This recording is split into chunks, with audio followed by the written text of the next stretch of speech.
Start कर देंगे।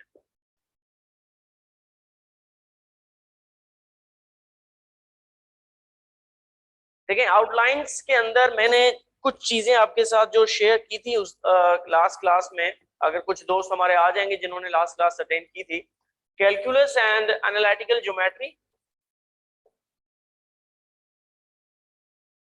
Is the course. ठीक है जी, इसमें पहला टॉपिक जो है वो हम कवर करेंगे फंक्शंस का। Number 2 will be the limits. Number 3 will be differentiation. Number 4 would be applications.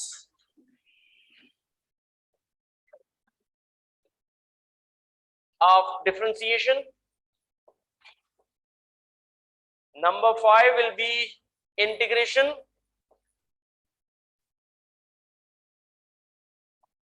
And number 6 will be applications of integration. So ये कुल मिला के हमारे पास कोई 6 टॉपिक्स हो जाएंगे, जिसमें एप्लीकेशंस का पोर्शन भी है और जो एक्चुअल हमारे टॉपिक्स हैं मैथमेटिकल रिलेटेड वो भी इसके अंदर इंक्लूडेड है। ठीक है जी। अच्छा तो ये इसको बंद कर दें, ये हमारा नहीं है, उस पे पिक्चर पे आ जाए काइंडली। नहीं ये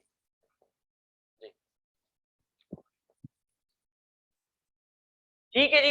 अब ये आउटलाइन में शेयर कर चुका हूं ग्रुप के अंदर लास्ट टाइम भी, और बुक भी शेयर कर चुका हूं। आउटलाइन में अगेन आपके साथ शेयर कर दूंगा।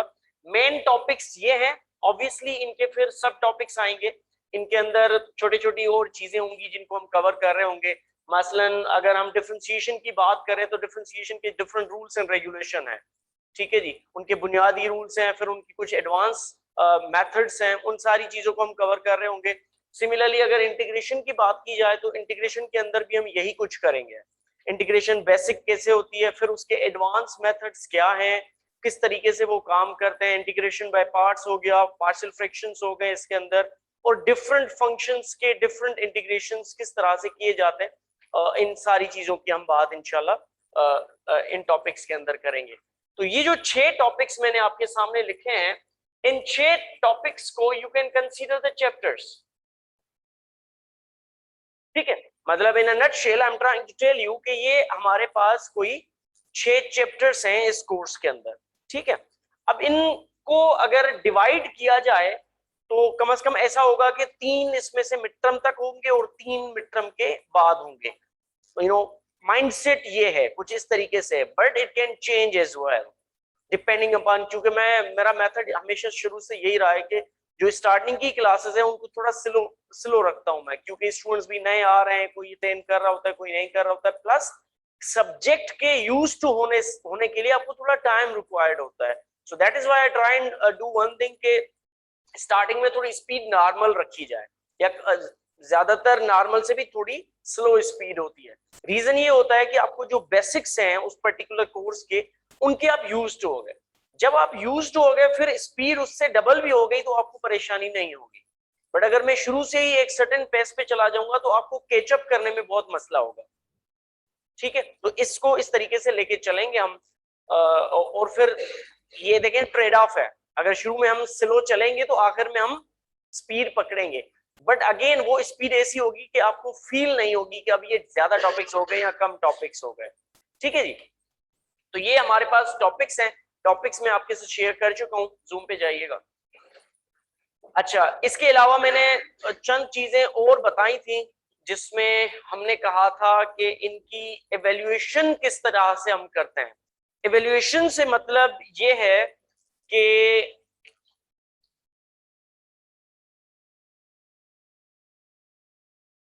मार्क्स डिस्ट्रीब्यूशन क्या होगी। मार्क्स टोटल आपको पता है कि थ्योरी के कोर्स के अंदर 100 मार्क्स होती है। ठीक है जी, 100 मार्क्स में से पहली एक्टिविटी जो हम करते हैं इसके अंदर वो है असाइनमेंट्स। 4 असाइनमेंट्स होंगे और टोटल 10 मार्क्स होंगे इनके ऊपर। क्वांटिटी होगी 4, 4 number of assignments containing 10 numbers, so ये लमसम 2.5 मार्क्स होंगी। और इन दी एंड हम ऐसे करते हैं, इन दी एंड हम इस तरह से करते हैं कि उसमें से बेस्ट 3 कंसीडर करते हैं। आउट ऑफ 4 जो बेस्ट 3 असाइनमेंट्स है आपकी वो कंसीडर की जाती हैं। Same applies to the quiz, again 4 quizzes हैं, उनके 10 मार्क्स हैं, और बेस्ट ऑफ 3 हम इसमें भी कंसीडर करते हैं by the end of the semester. Number 3 एक एक्टिविटी है, आई डोंट नो वो आपने की है पहले कोर्सेज में या नहीं की है। एक अदद रिपोर्ट लिखवाई जाती है, मैं ज्यादातर ये प्रैक्टिस करवाता हूँ स्टूडेंट से। जैसे फॉर एग्जाम्पल रिपोर्ट क्या हो सकती है, मैंने कहा है कि हम ये टॉपिक्स पढ़ेंगे, आप क्या करेंगे, इन टॉपिक्स के ऊपर कुछ भी नहीं करना है, इन टॉपिक्स का कोई थोड़ा सा एडवांस वर्जन, कोई एप्लीकेशन, कोई रियल टाइम एप्लीकेशन जो कि हम करेंगे, उन्हीं से मिला के कोई 8-10 पेजेस की आपको रिपोर्ट लिखनी पड़ेगी, जिसमें इंट्रोडक्शन लिखेंगे, समरी लिखेंगे, मेथड्स लिखेंगे, लिटरेचर लिखेंगे, कंक्लूजन होगा, अगर कोई रिजल्ट्स हैं तो वो लिखेंगे, या किसी सॉफ्टवेयर के ऊपर, क्योंकि हम कंप्यूटर साइंस के आप लोग स्टूडेंट्स हैं। तो फॉर एग्जांपल मैं डिफरेंशिएशन और इंटीग्रेशन करा रहा हूं, हम ऑब्वियसली यहाँ पे सॉफ्टवेयर यूज नहीं करेंगे क्योंकि that's not the part of the course directly, but indirectly you can use a software to solve the integrations and derivations. So आप you come up with an idea कि sir I'm going to do the differentiation and the applications of the differentiation on this particular software. जैसे एक software है MATLAB, MATLAB के ऊपर ये काम हो सकता है, कैसे होता है, एक सिंपल कमांड से होता है, मतलब यहाँ पे मैं डेरिवेशन आपको कराऊंगा डिफरेंट फंक्शंस की, तो 2-3 बोर्ड भरेंगे। वही काम अगर आप MATLAB पे करेंगे तो एक बिल्ट इन कमांड है, बिल्ट इन कमांड यूज करो, आगे उसका फंक्शन दे दो, हो गया काम। तो उसके ऊपर आप डिफरेंट फंक्शंस की इंटीग्रेशंस और डेरिवेशन सॉल्व करके एक रिपोर्ट बना सकते हैं। रिपोर्ट का पैटर्न क्या होगा, उसका लिखने का तरीकेकार क्या है, ये मैं आपके साथ डिस्कस करूंगा। एक क्लास के अंदर आधा पौना घंटा 1 घंटा मैं आपको दे दूंगा कि रिपोर्ट लिखी कैसे जाती है, जो कि आपको आगे जाके भी फायदा करेगी। जो आप फाइनल ईयर प्रोजेक्ट बनाते हो उसकी रिपोर्ट बनती है, या दीगर अगर आपको यहाँ से प्रोजेक्ट्स बनाने को मिलते हैं तो उनकी भी रिपोर्ट्स लिखवाई जाती है। तो टेक्निकल रिपोर्ट होगी बेसिकली ये। रिपोर्ट के बहुत सारे टाइप्स है, this will be a technical report, right. और टेक्निकल रिपोर्ट का एक पैटर्न है, उसका एक सर्टेन टेम्पलेट होता है जिसको फॉलो करना होता है, जिसमें इंट्रोडक्शन जो सारी चीजें मैंने आपको बताई, वो टेम्पलेट आपके साथ शेयर किया जाएगा। कंटेंट्स क्या होंगे, टेबल ऑफ कंटेंट्स, वो मैं आपके साथ शेयर करूंगा, डिस्कस करूंगा कि अगर इंट्रोडक्शन लिखोगे तो कैसे लिखोगे, अगर आप समरी लिखोगे तो कैसे समरी लिखी जाती है, कंक्लूजन लिखना है तो कैसे लिखना है कंक्लूजन, रिपोर्ट के अंदर रेफरेंसेस ऐड करने तो कैसे ऐड करना है। तो ये सारी चीजें 1-1.5 घंटा लगा के, आधा पौना घंटा, जितना टाइम हमें रिक्वायर्ड होगा तो उसके ऊपर मैं लगा के आपको ये समझाऊंगा। प्रीवियस सेमेस्टर्स में ये प्रैक्टिस में करवाता रहा हूँ, स्टूडेंट्स को समझाता हूँ। अच्छा, इसके अलावा ये 30 नंबर हो गए। इसके अलावा बाकी के जो 2 एक्टिविटीज हैं वो ऑब्वियस है, आपको ऑलरेडी पता है कि मिड टर्म होता है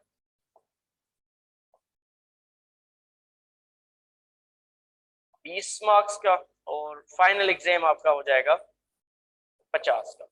तो ये कुल मिला के आपके 100 मार्क्स इस तरह से डिस्ट्रीब्यूटेड है। ये पहली क्लास में शेयर करने का मकसद ये है कि आपको आइडिया हो कि आपको किस तरह से मार्क्स लेने हैं, ठीक है जी।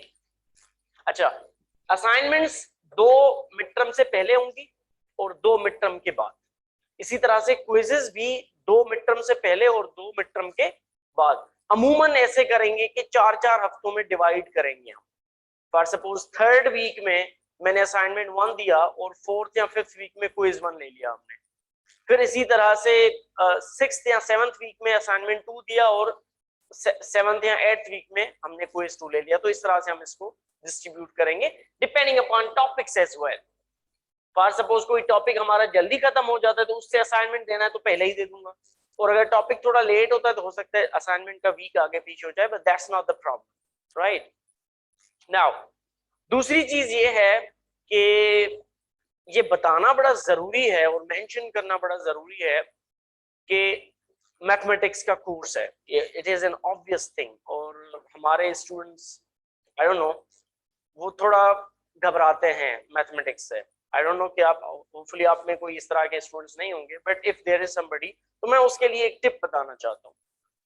वो वही मशहूर जमाना घबराना नहीं है वाली बात, कि क्यों नहीं घबराना है, क्योंकि आपने क्लास के अंदर करना क्या, मैं आपको इस तरह से बताना चाह रहा हूँ कि आप इसके अंदर स्कोर कैसे कर सकते हैं, 75 प्लस आप कैसे ले सकते हो। Number 1 is attendance. और अटेंडेंस ऐसे है जैसे आज आप लोग आए हैं कि मेरे साथ या मेरे पहले या विद इन टाइम, और विद इन टाइम का मतलब है 9 बजे 9:10 तक आप लोग आ जाए ताकि हमारी क्लास प्रॉपर स्टार्ट हो सके। I was very surprised to see के 9 बजे क्लास है और nobody was here to open the classrooms. ये प्रैक्टिस नॉर्मली इदारों में से होती नहीं, ये रिकॉर्डिंग पे मैं बोलना नहीं चाह रहा हूँ। एनीवेज, तो अब हम टाइम पे आएंगे, क्लासेस हम टाइम पे स्टार्ट करेंगे, रेगुलर होंगे। This is the first and foremost responsibility जो कि आपके बिहाफ पे है। Once you are in the class then the responsibility मेरी है कि मैं आपको वो चीज समझाऊं। नहीं आती समझ में वापस समझाऊं, अगर आप समझना चाहते हैं। फिर भी नहीं आती तो वापस समझो, जितनी मर्तबा आप समझना चाहेंगे मैं आपको समझाऊंगा। We are not only limited in this classroom, हमारी अल्टरनेट वीक्स पे जो क्लासरूम है इस तरह से भी करेंगे। इसके अलावा अगर आप कहते हैं कि सर फला क्विज आपने दिया है मुझसे हमें नहीं सॉल्व हो रहा, तो I can give you half an hour 45 minutes zoom का एक सेशन ऑनलाइन में दे सकता हूं कि आ जाए भाई क्विज सॉल्व करवा दो, for which I will not be getting any payment from the institute. So इस तरह से हम इंटरेक्शन रखेंगे। जब जब आपको जरूरत महसूस होगी कि फला टॉपिक, फला असाइनमेंट, फला क्विज, मिड टर्म से पहले रिवीजन, फाइनल से पहले रिवीजन, इस चीज को हम कंसीडरेशन में लेके आएंगे, ठीक है, और करेंगे। अच्छा, ये हो गई स्कोरिंग की 2 टिप्स कि आपने रेगुलर होना है और बोलते रहना है कि ये नहीं आया ये आ गया। एक्टिविटीज को टाइमली सबमिट करना is the another thing that you guys need to do. देखिए करना तो है, असाइनमेंट भी करने हैं, क्विजेस भी करने हैं, रिपोर्ट भी करना है। अच्छा ये है कि बंदा टाइम पे करे, मतलब ऐसा हो कि if you have a choice तो ये 30 नंबर आप छोड़ दें फिर, but you can not afford to do that, क्योंकि बाकी पीछे कितने बचेंगे, 70। अब 70 में मैक्सिमम कितना लोगे आप, 60 ले लो, 65 ले लो, तब भी 3 GPA भी नहीं बनेगी। So what is best for you is that, करना तो है, अच्छा है टाइम पे करें, टाइम पे करें तो फुल नंबर लें, ठीक है। असाइनमेंट्स इन पर्टिकुलर अगर टाइमली आप सबमिट करते हैं तो उसमें आपको 100% मार्क्स मिल सकते हैं। और ये मैथ का कोर्स है तो इसमें 100% लेना कोई बड़ी बात या कोई मुश्किल चीज नहीं है, राइट। तो timely submissions of the activities is the best thing that you can do. Attendance on time आना, रेगुलर क्लासेस लेना, अगर जूम पे हैं तो टाइम पे ज्वाइन करना, और मेजॉरिटी ऑफ द क्लास के दौरान प्रेजेंट रहना। आके निकल जाना, फिर आना, फिर निकल जाना, मुझे कोई परेशानी नहीं है, मैं अटेंडेंस लगा भी दूं फॉर एग्जांपल, बट आपका नुकसान होगा, सीख नहीं पाओगे, टाइम भी जाया हो रहा होगा, टेंशन भी तो रहती है ना यार, मतलब आधा घंटा आए फिर कहीं कोई काम भी नहीं होगा, वापस आना पड़ेगा।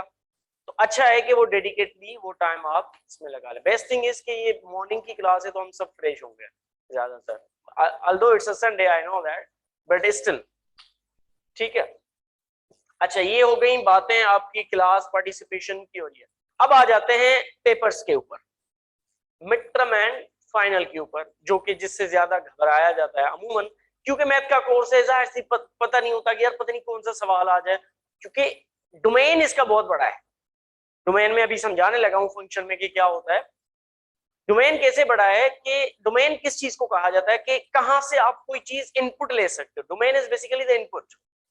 तो मैथमेटिक्स का कोई भी पेपर बनाने के लिए इनपुट्स बहुत ज्यादा होती है, और आपको पता है कि जब इनपुट बहुत ज्यादा है तो उसके अंदर वेराइटी ज्यादा हो तो कॉम्प्लेक्सिटी बढ़ जाती है, और उसको जितना डिग्री ऑफ डिफिकल्टी बढ़ाना चाहे टीचर या कोई भी जो पेपर सेट कर रहा है, तो उसके लिए वेराइटी बहुत है, कॉम्प्लेक्सिटी इंक्रीज कर सकता है।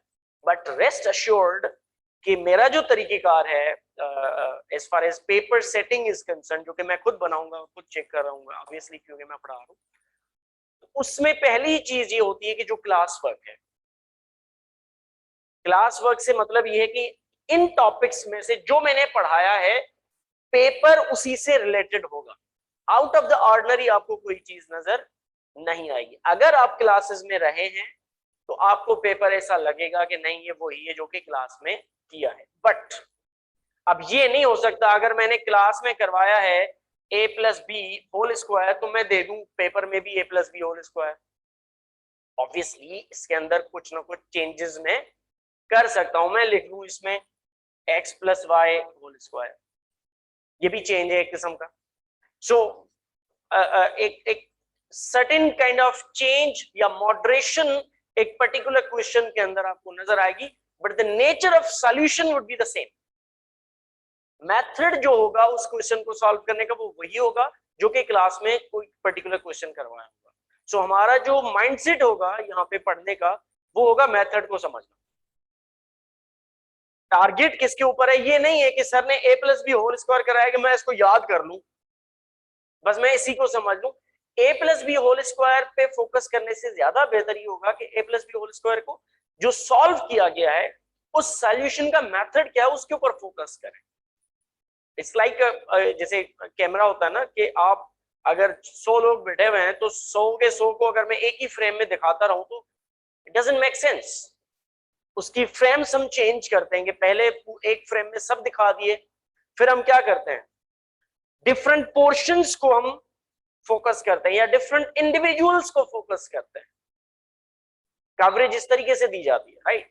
तो यहां पे भी इस तरह से होगा कि आपने पहले एज अ होल देख लिया, पूरे को देख लिया, फिर आप डिफरेंट सेक्शंस पे जो डिफरेंट पार्ट्स है उस क्वेश्चन के उनके ऊपर फोकस करोगे, एम्फेसिस करोगे कि ये कैसे हुआ हुआ, ये कैसे हुआ हुआ, ये कैसे हुआ हुआ।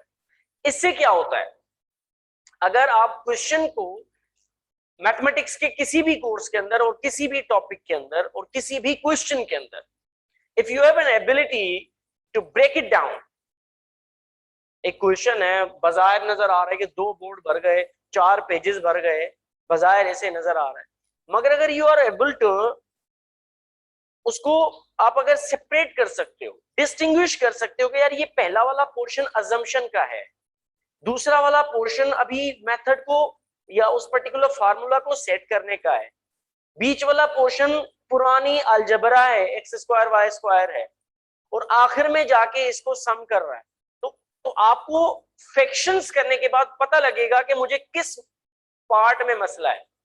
मैं हमेशा कहता हूं क्वेश्चन करवाने के बाद कि एक नजर इसको देख लो। देखने का मतलब क्या होता है, देखने का मतलब ये होता है कि आपको कहां बात समझ नहीं आ रही। Identify your problems. ये हमेशा हर जगह पे कोई भी चीज आप स्टार्ट करते हो ना तो सबसे पहले आप प्रॉब्लम एनालिसिस करते हो कि प्रॉब्लम मुझे कहां पर है, क्वेश्चन मुझे समझ जो नहीं आ रहा वो किस वजह से नहीं आ रहा, मेरी बुनियाद कमजोर है उस वजह से नहीं आ रहा, या कोई नई चीज है जो मुझे समझ नहीं आ रही है। सो आइडेंटिफिकेशन अगर आप अपने इश्यूज की कर लेंगे तो वो इशू पूछने में आपको आसानी होगी। ज्यादातर मैं कहता हूं कि भाई क्वेश्चन कर लें, अगर आपको समझ नहीं आया तो आपको स्टूडेंट्स को समझ नहीं आती कि क्वेश्चन करना क्या है। क्यों? क्योंकि उनको समझ नहीं होती कि मुझे समझ क्या नहीं आया। कोर्स जब चल रहा होता है क्लास में तो लग रहा होता है सारा समझ आ रहा है, पर जब आप घर जाके खुद सॉल्व करने की कोशिश करते हो तो पल्ले नहीं पड़ता कि क्या हो रहा है। तो उस जगह पे बैठ के एनालिसिस करें और आइडेंटिफाई करें कि मुझे सॉल्व करने में मसला कहां आ रहा है। जो पर्टिकुलर पार्ट आपका गलत हो रहा है हाईलाइट उसको करें। मैं कहता हूं भाई क्वेश्चन पूछें कहीं समझ नहीं, सर पूरा रिपीट कर दें, चलें पूरा रिपीट भी कर लेंगे, एक बार 2 बार, बट तीसरी मर्तबा चौथी मर्तबा रिपीट तो नहीं होगा। फिर भी अगर आपको मसला है तो फिर आपको वो मसला ढूंढना है कि किस लाइन पे है। पेशेंट जब डॉक्टर के पास जाता है तो एक जनरल चेकअप होता है, उसके बाद जो स्पेसिफिक मसला है उसको टारगेट किया जाता है, या जनरल ट्रीटमेंट चलती है कि बस जो भी होगा ये खा लो हो जाएगा, सारा कुछ खुद ब खुद सेट हो जाएगा। ऐसे नहीं होगा, आपको स्पेसिफिक प्रॉब्लम को जो है एड्रेस करना पड़ेगा। और ये मैं जनरल टॉक दे रहा हूँ एक किस्म की, ये सिर्फ मैथमेटिक्स में नहीं है। आप प्रोग्रामर्स हैं, कंप्यूटर साइंस के स्टूडेंट्स हैं, प्रोग्रामिंग में भी ऐसे होता है कि आपको लॉजिक बिल्ड करने में मसला हो रहा है, इनिशियलाइज वेरिएबल्स करने में मसला आ रहा है, या आपको कोई और उसकी स्ट्रक्चरिंग है उसके अंदर कोई इशू आ रहा है, सिंटेक्स मसला है, या सॉफ्टवेयर खुद जो है उसका जो जो जो एनवायरनमेंट है वो आपको समझ में नहीं आ रहा, what is the issue exactly. तो उस इशू को जब आप पिन पॉइंट नहीं करेंगे तब तक वो एड्रेस नहीं होगा। इट्स वेरी मच लाइक जैसे मैंने पेशेंट और डॉक्टर का एग्जांपल दिया, डॉक्टर के पेशेंट को जनरल ट्रीटमेंट दिए जाए तो उससे और मसले खड़े हो जाएंगे जब तक वो स्पेसिफिक इशू को टारगेट ना करे। So mathematics is very much like that. आपको पिन पॉइंट करने की पहले पहचान होनी चाहिए, हो गई आधे मसले वहीं पे खत्म हो जाएंगे। ठीक है जी। और मैं हाईलाइट करूंगा, कोशिश करूंगा कि इंडिविजुअल्स को मैं हाईलाइट करूं और पूछूं कि आपको कहां किस चीज में मसला हो रहा है। ट्रीटमेंट मैं दूंगा, वो ट्रीटमेंट आपने लेनी है या नहीं लेनी है ये आपकी मर्जी, ठीक है ना। अच्छा, यहां तक कोई इशू या कोई मसला हो तो मुझे बताओ, पूछ लें। ऑनलाइन स्टूडेंट्स, आपको आवाज क्लियर आ रही है? जो बातें हुई हैं और जो बोर्ड पे लिखा हुआ है वो आपको नजर आया है? सर आवाज़ ठीक आ रही है, लेकिन बोर्ड पे लिखा हुआ सही से नज़र नहीं आ रहा, रोशनी पड़ रही है। अच्छा जी, रोशनी पड़ रही है। चलें इसको थोड़ा सेट करते हैं। एक काम करें इसको। अच्छा आप बताइए, कुछ बेहतर है? But I think the actual अब इशू थोड़ा इज द बेहतर है। प्रोजेक्टर। अगर प्रोजेक्टर को आप इस तरफ कर दें और उस दीवार पे तो ज्यादा बेहतर होगा। If you can change it, पूरा ही उधर कर दो, मुझे तो कोई इशू नहीं। जस्ट इसमें ऑनलाइन इनको जो बैठे हुए हैं उनको थोड़ा बहुत देखना पड़ेगा। थोड़ा इधर कर दो, ये वाला जो बोर्ड चेक कर दो। अच्छा जी, आप बताइए, बोर्ड आपको क्लियर नजर आ रहा है? स्टूडेंट्स, नहीं इसको म्यूट करो, रिकॉर्डिंग में आउट हो जाएगा।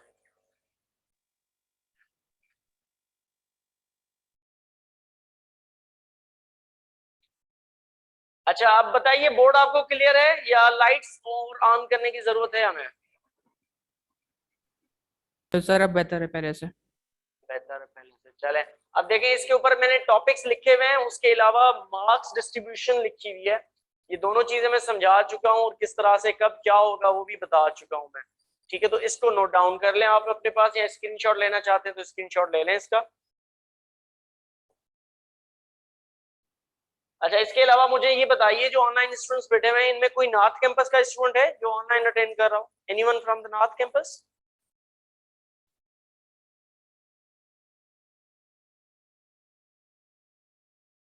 ऑनलाइन स्टूडेंट्स की जब मैं अटेंडेंस लगाऊंगा तो मैं सिर्फ मेन कैंपस का पोर्टल ऑन करूंगा और मेन कैंपस वाले जो स्टूडेंट्स के नाम कॉल होंगे सिर्फ और सिर्फ उनकी अटेंडेंस मार्क होगी। नॉर्थ कैंपस वाले जो फिजिकल आएंगे सिर्फ उनकी अटेंडेंस मार्क होगी, क्योंकि ये अल्टरनेट डेज पे है तो आपको ये थोड़ा बर्दाश्त करना पड़ेगा।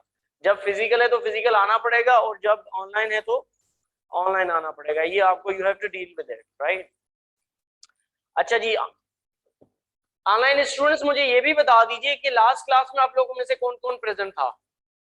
मैन कैंपस में फिजिकली तो कोई नहीं आया था उस दिन, बट ऑनलाइन थे 5-6 स्टूडेंट्स, तो कोई ऑनलाइन था उस दिन? असजद, अनीस, अजीम, शायद अनीस प्रेजेंट था। नहीं,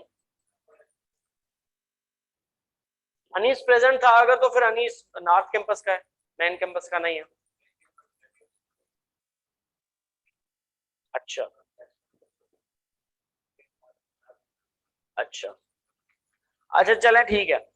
मैं लास्ट क्लास का सिर्फ इसलिए पूछ रहा हूँ क्योंकि मैंने कुछ फंक्शंस उस दिन पढ़ाए थे, तो एक रेफरेंस देने में आसानी हो जाती। अच्छा जी, एनीवेज अब हम स्टार्ट करते हैं our first topic which is the functions. और फंक्शंस क्या हैं और कौन से हैं ये जरा मैं आपको थोड़ा सा डिटेल में इसकी फॉर्मल डेफिनेशन की तरफ चलता हूं। सबसे पहले फॉर्मल डेफिनेशन इसकी मैं डिक्टेट करवा देता हूं, लिख लीजिए। बुनियादी तौर पे फंक्शंस क्या हैं? फंडामेंटल स्टडी ऑफ कैलकुलस है। फंक्शंस आर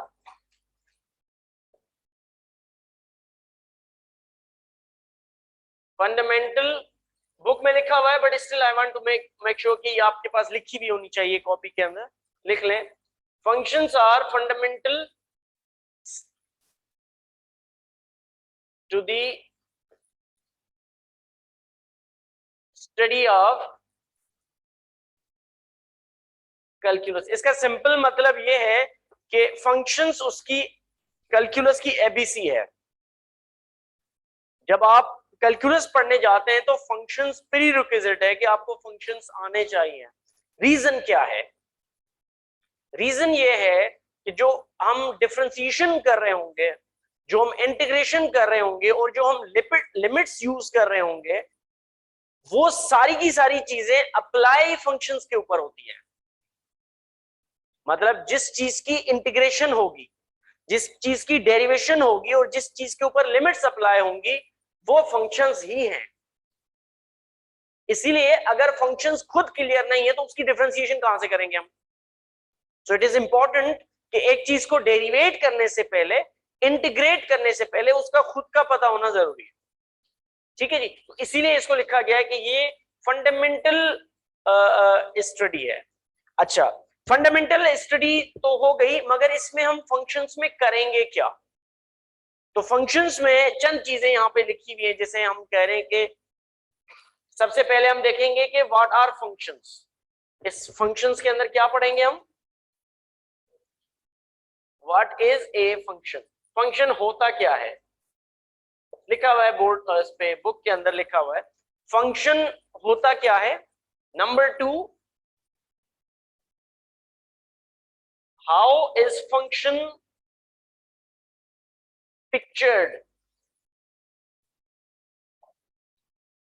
और ग्राफ्ड। एक फंक्शन को विजुलाइज कैसे कर सकते हैं। फंक्शन तो लिखा हुआ है, मैथमेटिक्स लिखी हुई है, बट ऑब्वियसली मैथमेटिकल इक्वेशन को विजुलाइज करना ज्यादा बेहतर लगता है। आपको देखें स्टैटिस्टिक्स मिलते हैं बहुत सारे, आजकल वर्ल्ड कप चल रहा है तो उसके अंदर भी आपको बहुत सारे runs, scores, boundaries, run rates, strike rates, सारी चीजें मिलती है, but what they show you exactly, वो आपको ग्राफ्स दिखाते हैं। बार ग्राफ्स आपको नजर आ रहे होंगे, आपको इस तरह के ग्राफ्स, रन रेट्स, कंपैरिजन नजर होते हुए आएंगे, तो उससे क्या होता है, आपको क्लियरिटी मिलती है। अदरवाइज तो आपको वो सीधा सीधा न्यूमेरिक वैल्यूज दिखाते हैं तभी चलेगा, but to make you understand better हम क्या करते हैं, उसी चीज को एक डिफरेंट वर्जन प्रोवाइड करते हैं।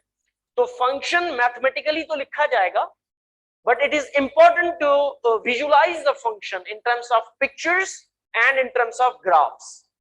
बट ऑब्वियसली पिक्चर और ग्राफ करने के लिए फंक्शन को उसका एक मेथड है जो कि हमें आना चाहिए। तो यहां पे आप क्या सीखेंगे, आप ये सीखेंगे कि फंक्शन को ग्राफ कैसे किया जाता है।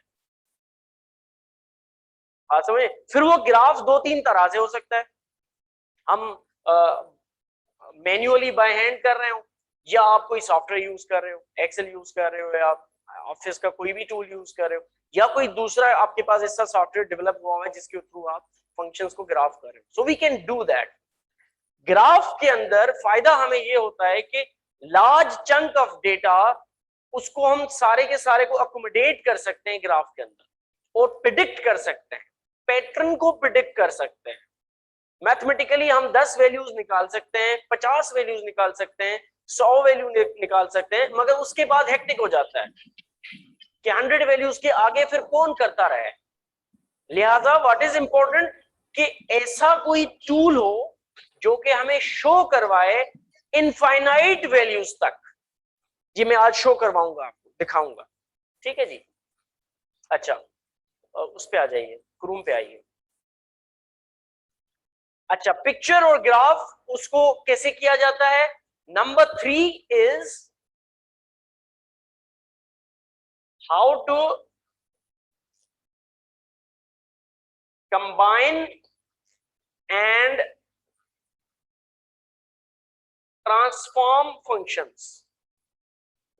मल्टीपल फंक्शंस को कंबाइन कैसे किया जाए और एक फंक्शन को ट्रांसफॉर्म कैसे किया जाए। अब ट्रांसफॉर्म करने का मतलब क्या है ये हम डिस्कस करेंगे, इसके अंदर थोड़ी थोड़ी डिटेल्स हैं, इसकी बारीकियों में मैं अभी नहीं जा रहा।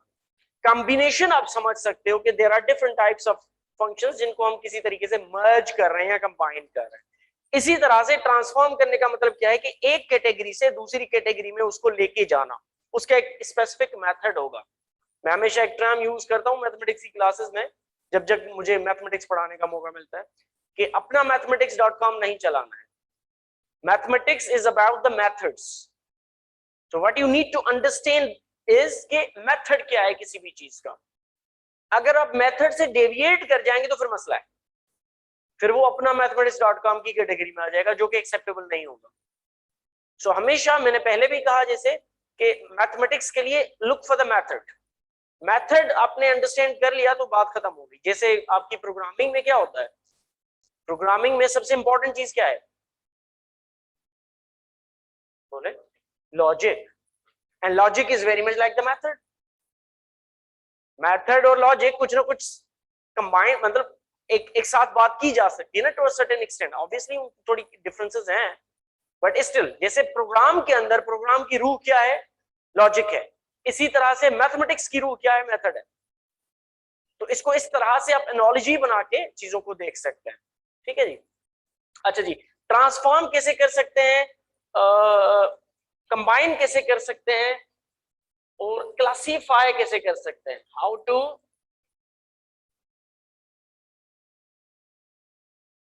Classify functions. फंक्शंस को क्लासीफाई कैसे किया जा सकता है। क्लासीफाई करने का मतलब क्या है कि उसकी डिफरेंट कैटेगरीज या टाइप्स ऑफ द फंक्शंस क्या हैं। ठीक है जी। अच्छा, अब इसी क्लासिफिकेशन को और टाइप्स को थोड़ा सा मैं टच करना चाहता हूं। इसके अंदर कोई 4 से 5 फंक्शंस हैं जिनको मैं बताना चाहता हूं। लेट मी जस्ट कंफर्म कि इनका व्यू सही जा रहा है या आ रहा है इनके पास।